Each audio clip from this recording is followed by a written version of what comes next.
Among the saints listed in the Roman Martyrology on August 16th is Saint Roch, one of the most popular saints to invoke in times of plague. According to the supplement to the Golden Legend, he was born in 1295, the son of the governor of the French city of Montpellier. Modern scholarship tends to place his birth in the middle of the 14th century.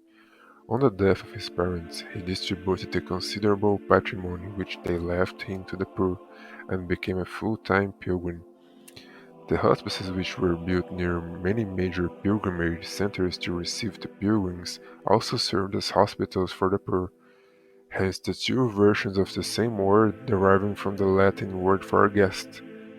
In Roth's time, plague was running rampant, and he encountered many sufferers in these places, as he traveled to Rome and to various cities of northern Italy. Many of these he healed simply by making the sign of the cross over them, until he himself became infected. Not wishing to impose any further burden on the local hospital, he went out into the woods to die, but was miraculously brought food by a dog, until its master found him and took care of him. On recovering, he continued to cure many people of the plague.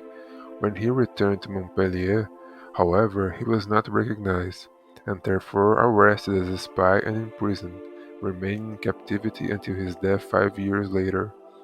When they came to take care of his body, he was recognized as the son of the city's former governor, from a cross-shaped birthmark on his chest.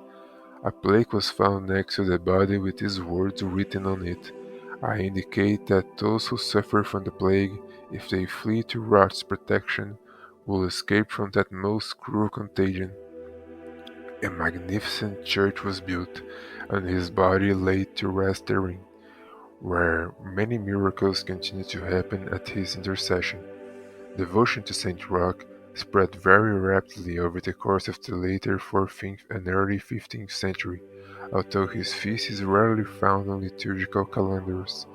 Motive masses in his honor are very commonly included among those dedicated to healer saints. In the missals of Saron, Utrecht, and elsewhere, his motive mass is found in the illustrious company of those saints of Sebastian, Genevieve, Erasmus, Christopher, Anthony the Abbot, and the Archangel Raphael.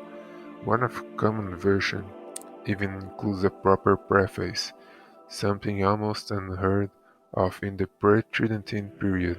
It refers, however, to God's mercy in sparing the Ninevites and asks for his merciful deliverance from the plague, but makes no mention of Roch. The somewhat clumsy collect reads as follows: O God, who are glorious in the glory of the saints, and to all those that flee unto their protection grant us the salutary effect of their petition. By the intercession of thy blessed confessor Roch, grant to thy people, who hold forth their devotion in his festivity, that they may be delivered from the sickness of that plague which he suffered in his body for the glory of thy name, to which may they ever be devoted. The supplement to the Golden Legend also mentions that his body was stolen by the Venetians in 1475, and enshrined in a most renowned church they built dedicated to him, which still exists. The seat of a pious confraternity named for him is located close by, and is justifiably known as the Sistine Chapel of Venice, filled with paintings by the great Venetian master Tintoretto. As one of the busiest ports in Europe, in regular contact with the East, Venice was a city which new plagues, or new strains of old ones, were continually arriving. Over 20 outbreaks are recorded there between the mid-14th and mid-16th centuries. It may be that the Venetians acted from sheer desperation in stealing St. Roch.